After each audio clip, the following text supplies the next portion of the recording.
আর এখানে পাওয়া যায় গুড়, পাওয়া যায় খেজুর, পাওয়া যায় আঙ্গুর, পাওয়া যায় আপেল, কমলা, নারকেল। এখানে দড়ি আছে, মাল টাল কিনে নিয়ে বেচা কিনা খারাপ।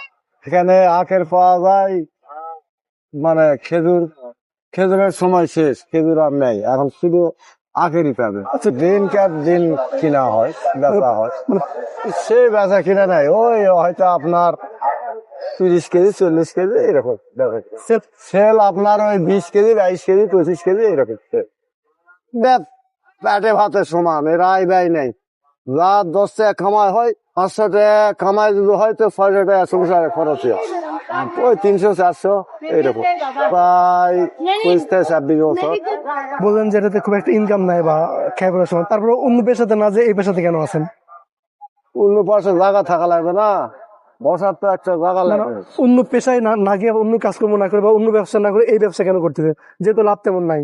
আমি তেমন কাজ কাম করা পাই না, আমার অসুস্থ শরীর, যার কারণে আমি তেমন ভারী কোনো কাজ করতে পারি না। হ্যাঁ, এখন দেখি যে যা হয় চাই, আমি খুব অসুস্থ মানুষ, আল্লাহ চালাই চলি এই পর্যন্ত। ওই বাচ্চা বেটা আছে একটা ছোট, ও একটু ঢোকা ধরে, যার কারণে চলে। এই একাই যা পারি চাই করি, না পেলে বন্ধ থাকে। একটু আমের সিজনে হয়, আবার আপনার এই তরমুজ, লিচু এগুলো? তরমুজ সিজনারি ব্যবসা।